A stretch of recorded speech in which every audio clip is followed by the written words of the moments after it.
yang kangkung so mal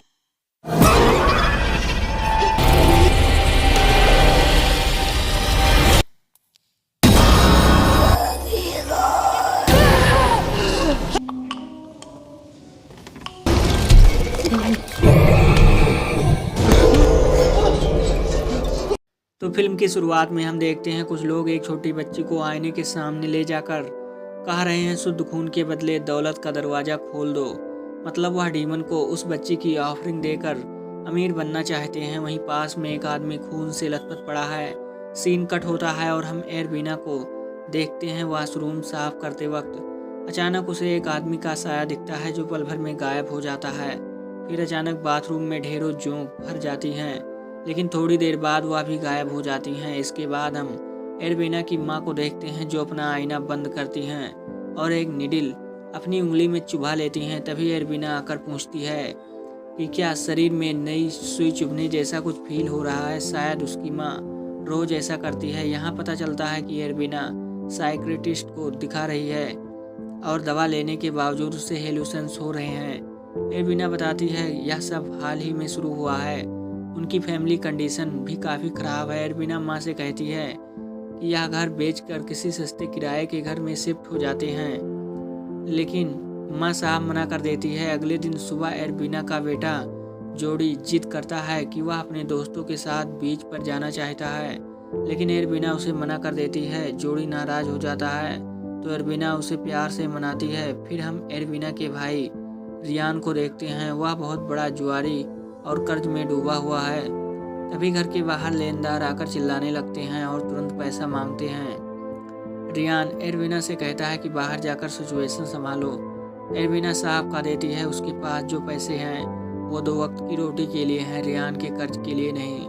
Riyan कहता है अपने ऑफिस से लोन ले लो, लेकिन एरबीना बिना बहस के जोड़ी को लेकर पिछले दरवाजे से चुपके से ऑफिस के लिए निकल जाती हैं। रास्ते में वह घर बेचने का एक विज्ञापन लगा देती हैं, लेकिन एक आदमी उसे उखाड़ फेंकता है।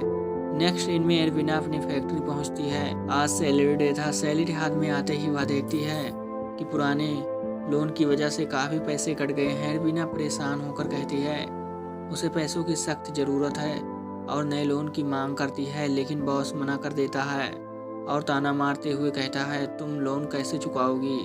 अपनी जान देकर टूटे दिल के साथ एरबीना काम पर लौट जाती है।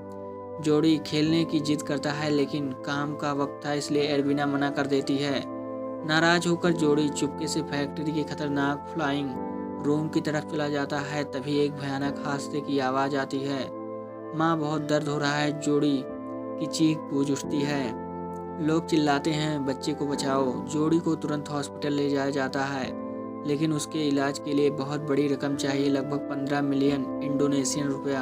हालांकि इतने पैसे जुटाना उसके लिए मुमकिन नहीं था। फिर भी वह डॉक्टर से रिक्वेस्ट करती है जोड़ी के लिए जो भी ज़रूरी हो वह करे। तभी रियान आता है जो घर की मुसीबत के बीच भी अपनी लापरवाही में मगन है।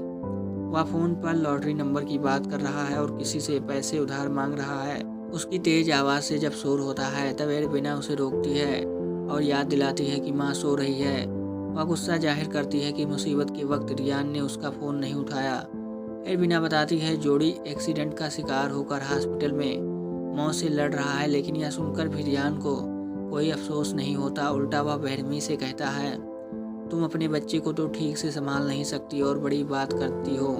यह सुनकर एरबीना उसे एक थप्पड़ मार देती है, जिस पर रियान भी पलटवार करता है। इसी हंगामे के बीच रियान के फ़ोन पर कॉल आती है। वह हेलो बोलता है पर कोई जवाब नहीं आता। उसके तुरंत बाद लैंडलाइन बजने लगता है और साथ ही घर की घड़ियां भी बजने लगती हैं। माँ जाग जाती है और पूछती है क्या हो रहा है। रियान बात टाल देता है। ठीक तभी दरवाजे पर वह आदमी आता है जिसने घर बेचने वाला ऐड हटाया था, जिसका नाम डार है। डार खुद को एरबीना के पिता का करीबी दोस्त और बिजनेस पार्टनर बताता है। मौका पाकर एरबीना अपने लापता पिता के बारे में पूछती हैं। तब रियान ताना मारता है कि एरबीना जैसी बिन ब्याही माँ के पिता कहलाने से उन्हें शर्म आती होगी।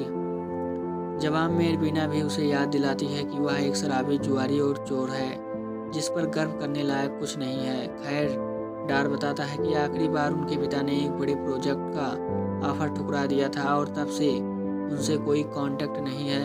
वह जेब से घर बेचने वाला ऐड निकालता है और एक बोटिक फैक्ट्री में नौकरी का ऑफर देता है। वह जैसे ही कुछ एडवांस पैसे देता है, एरबिना की मां लालच में उसे छीन लेती है और कर्ज का वास्ता देकर एरबिना को नौकरी लेने पर मजबूर करती है। एरबिना अपने बीमार बेटे जोड़ी की वजह से मना नहीं करती, लेकिन माँ उसे एहसानमंद रहने को कहती है। वह जोड़ी को मनहूस और नाजायज बताकर गाली देती है और हुक्म देती है कि इन पैसों के बदले उसे काम पर जाना ही होगा। मजबूर होकर बेटे के इलाज के लिए एरबिना मान जाती है।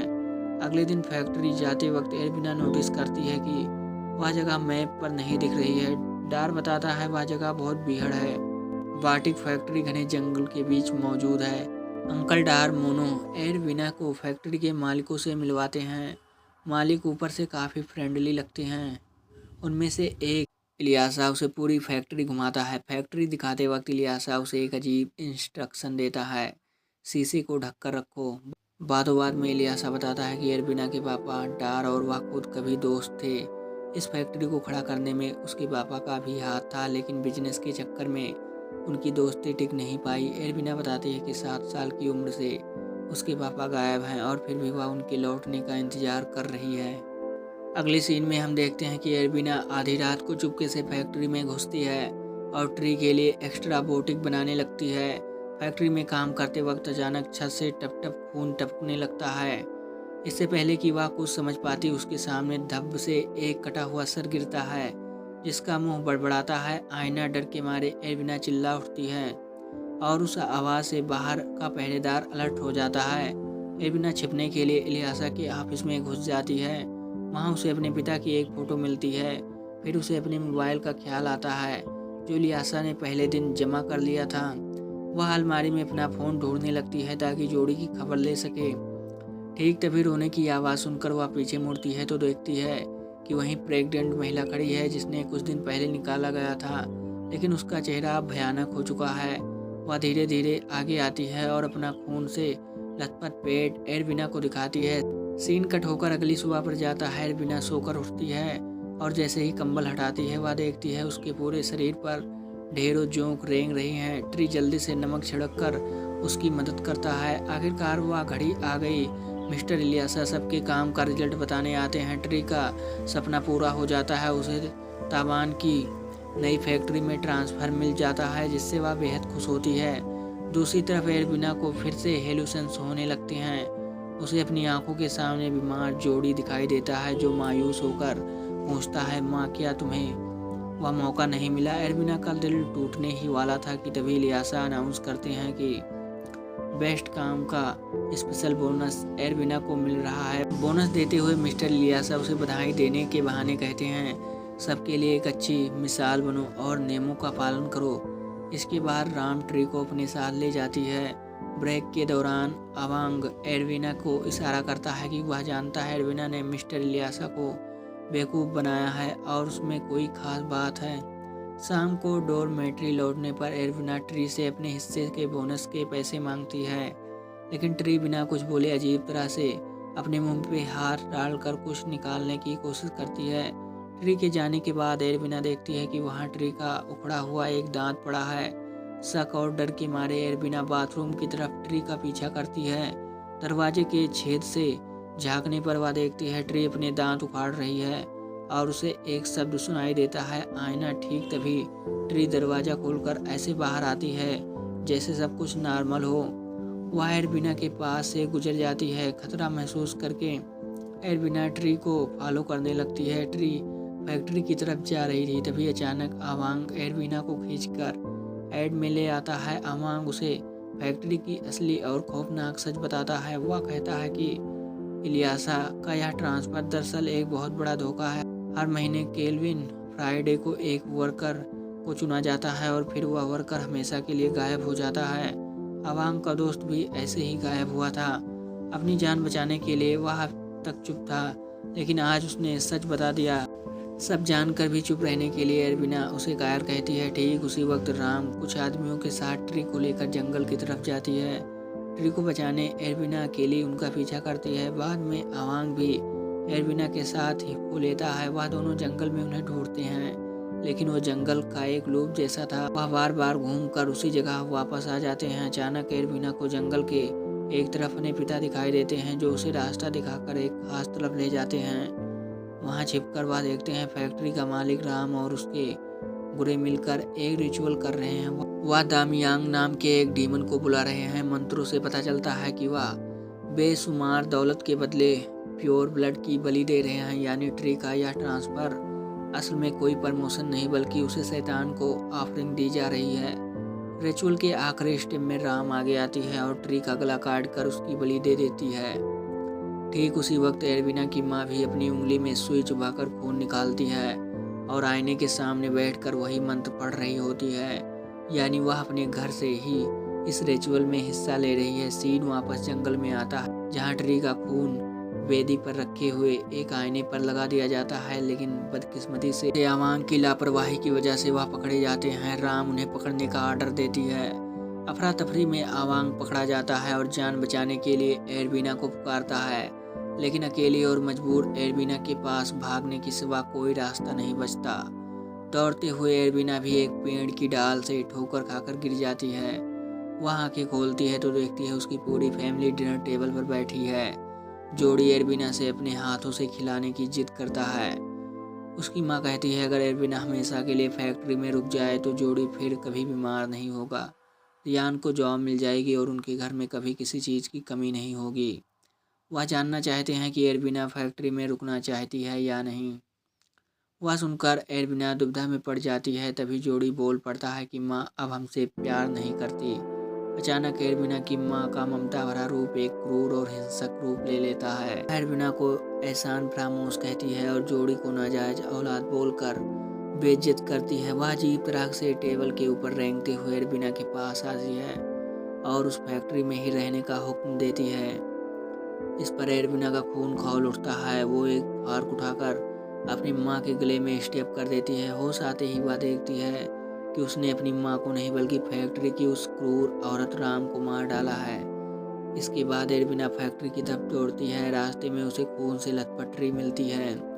एरवीना उससे माफ़ी मांगती है। हालांकि हमें समझ आ जाता है कि यह एरवीना का हेलुसेंस था। इसी मौके का फ़ायदा उठाकर इलियासा पीछे से एरवीना पर अटैक करता है और उसे बेहोश कर देता है। होश में आने पर एरवीना खुद को इलियासा के ऑफिस में पाती है। ठीक तभी उसकी नज़र एम्प्लॉय ट्रांसफ़र लिस्ट पर पड़ती है, जिसमें जनवरी से जून तक के नाम लिखे थे, जो दरअसल बलि चढ़ने वाले वर्कर्स की ही लिस्ट थी और इसमें अगला नाम एरवीना का था। तब इलियासा उसे शांत कराने का नाटक करते हुए बताता है कि एरवीना बाहर बेहोश मिली थी। जब एरवीना जंगल में ट्री के खतरे के बारे में बताती है तो इलियासा झूठ बोल देता है। इमरजेंसी में मैडम राम और ट्री पहले ही तवान की नई फैक्ट्री चले गए हैं। इलियासा एरवीना के हाथ में एक लिफाफा थमाता है और कहता है कि ट्री जाने से पहले यह उसके लिए छूट गई थी। यह ट्री के बोनस के पैसे थे, जिसे देखकर एरवीना पल भर के लिए चौंक जाती है। लेकिन तभी उसकी नज़र इलियासा के हाथ पर पड़ती है, जहां रिचुअल वाला कटा हुआ निशान था। वह उसकी चालाकी समझ जाती है और इलियासा पर अटैक कर देती है। इसके बाद जब एरवीना बता देती है कि राम मर चुकी है तो वह पूरी तरह डर जाता है कि एरवीना की इस हरकत की वजह से डीमन उन सबको मार डालेगा। ठीक तभी ऑफिस की लाइट्स ब्लिंक करने लगती है। इलियासा अपनी जान बचाने के लिए एरवीना से गिड़गिड़ाते हुए कहता है जल्दी से वह आईना ढक दो, वरना उसके अंदर से डीमन निकलकर हम सबको मार डालेगा। लेकिन उसकी बात खत्म होने से पहले ही आईने से एक एंटिटी निकलती है और इलियासा को खींचकर आईने के अंदर ले जाती है।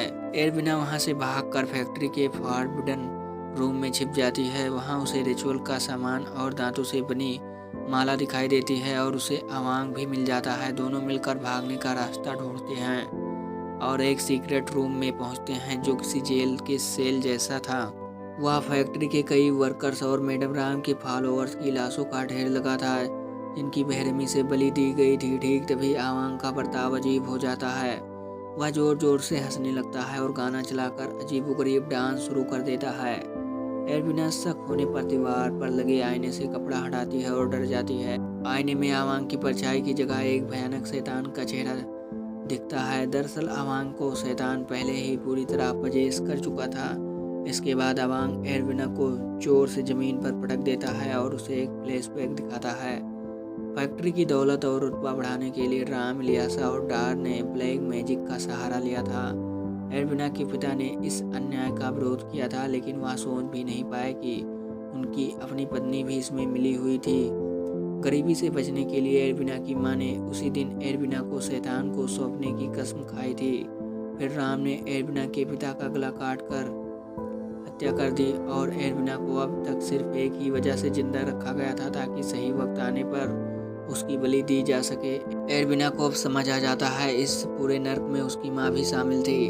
तब वह शैतान कहता है, आप समझिए एरबिना, तुम्हारे अपने परिवार ने ही कर्ज चुकाने के लिए तुम्हें हमारे हवाले किया है। फिर शैतान उसे एक खंभे में बांधकर बलि के लिए तैयार करता है, लेकिन एरबिना बंधन तोड़कर भाग निकलती है और एक ऐसे कमरे में छिपती है जहां पहले बलि चढ़े हुए ढेरों लोगों की लाश लटक रही थी। यहाँ डीमन उसे हट करने लगता है। जब एरबिना उसे मानसर कहती है तो वह बोलता है, मैं शायद मानसर ही हूँ, लेकिन तुम्हारे परिवार तो मुझसे भी बड़ा मानसर है। अचानक उसे पास के एक आईने से आवाज़ सुनाई देती है। वह आईना खोलती है तो देखती है कि उसके पिता और बलि चढ़े मजदूरों की सोल्स वहाँ कैद है। वह बिना देर किए आईने पर वार करती है। तभी शैतान दर्द से चिल्ला उठता है और गुस्से में एरबिना को धक्का देकर जंगल की उसी रिचुअल साइट पर ले आता है। अवांग के शरीर में मौजूद शैतान एरबिना का गला दबाने लगता है। एरबिना पलटवार करती है और उसे जमीन पर गिरा देती है, लेकिन शैतान तब तक गंदी चाल चलता है। वह एरबिना के बेटे जोड़ी का रूप ले लेता है।